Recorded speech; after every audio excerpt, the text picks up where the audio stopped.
Salam Swastiastu. Baik, di sini saya akan menjelaskan hasil pengerjaan tugas saya, yaitu mata kuliah Ekonomi Rekayasa. Yang pertama yaitu di soal yang pertama dengan soal berapakah yang harus dibayarkan di akhir tahun kelima untuk pinjaman sebesar Rp10.750.000 jika tingkat suku bunganya 5% per tahun. Baik, langsung saja. Di sini kita ketahui yaitu P sama dengan 10.750.000, I yaitu 5% dan N sama dengan 5 tahun. Ditanya adalah F, berapa yang harus dibayar di akhir tahun kelima. Kita buat diagram cash flow-nya berbentuk seperti ini, di mana arah panah ke bawah ini menunjukkan uang yang kita pinjam, yaitu sebesar Rp10.750.000. Selanjutnya, angka-angka yang di sebelahnya ini menunjukkan tahunnya, dan F arah panahnya menghadap ke atas, yang artinya berapa jumlah uang yang harus kita akan bayarkan. Lanjut kita ke pembahasan jawabannya, yaitu kita menggunakan rumus yang sudah ada, yaitu F sama dengan P dalam kurung 1 tambah I pangkat N, yaitu sama dengan 10.750.000 dikali dalam kurung 1 tambah dalam 5% ini kita ubah dalam bentuk desimal dulu, yaitu 0,05, yaitu dipangkatkan 5, dan hasilnya Rp13.726,8. Jadi total yang harus dibayarkan pada akhir tahun kelima yaitu sebesar Rp13.726.026. Sekian untuk nomor 1. Kita lanjut untuk nomor 2. Lanjut untuk soal yang nomor 2, yaitu seorang meminjam Rp20 juta di awal tahun pertama dengan rencana mengembalikannya pada akhir tahun ke-10. Tetapi di awal tahun ke-3, orang tersebut menambah pinjaman sebesar 10 juta yang akan dikembalikan bersamaan dengan pengembalian pinjaman pertama. Berapa besar uang yang harus dibayarkan di akhir tahun ke-5 jika pinjaman dilakukan dengan tingkat suku bunga 10% per tahun? Baik, langsung saja kita bahas. Yang pertama, kita ketahui pinjaman pertama kita anggap sebagai P1 dan pinjaman kedua kita anggap sebagai P2. P1 sama dengan 20 juta, P2 sama dengan 10 juta. Di sini di soal dituliskan akan dibayarkan pada akhir tahun ke-10, tetapi di akhir soal diminta di akhir tahun kelima dengan tingkat suku bunganya itu 10%. Kita buat diagram cash flow-nya seperti ini.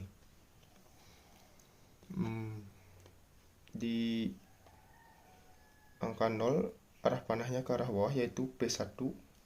Lanjut di angka 2-nya itu ya, di awal tahun ketiga yang dimaksud P2 yaitu 10 juta.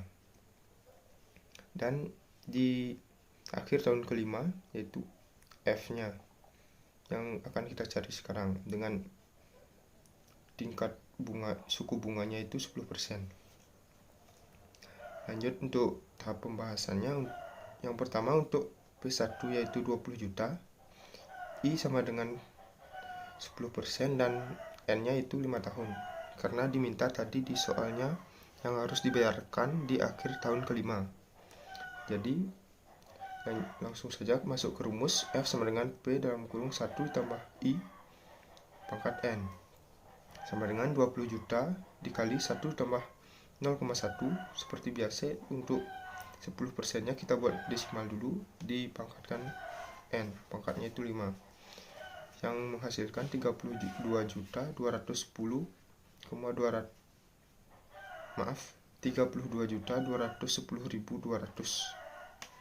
Lanjut untuk di P2, yaitu untuk pinjamannya yang kedua di awal tahun ketiga sebesar 10 juta. I-nya sama, yaitu 10%, dan N-nya yaitu berubah jadi 3 tahun dari awal tahun ketiga sampai akhir tahun kelima. Langsung saja untuk F sama dengan P dalam kurung I tambah 1 tambah I pangkat N, yaitu 10 juta dikali 1 tambah 0,1 pangkat 3, yang hasilnya 13.310.000. Di sini untuk F-nya itu kita jadikan 1 langsung. F1 tambah F2 sama dengan 32.210.200 ditambah 13.310.000, yaitu menghasilkan 45.520.200 rupiah. Jadi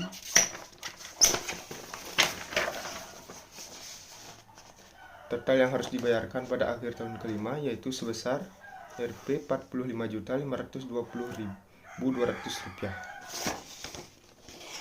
Lanjut untuk soal yang nomor 3.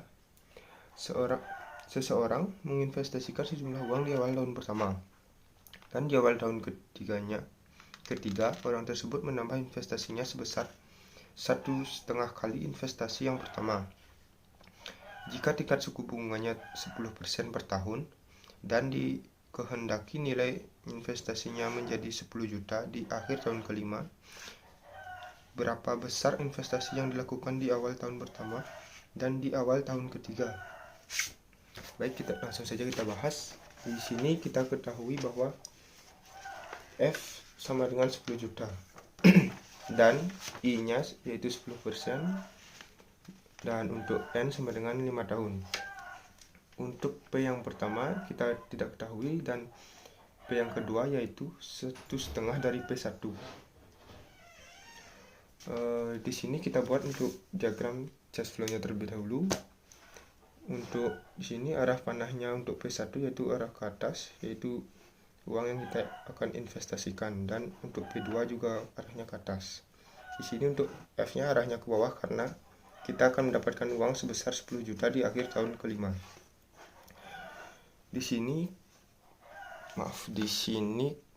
kita misalkan P1 sama dengan X, dan X kita misalkan sama dengan 2Y.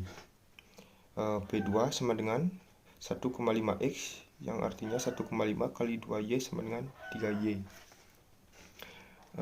Kita buat untuk F totalnya itu sama seperti yang di nomor 2, yaitu F1 tambah F2.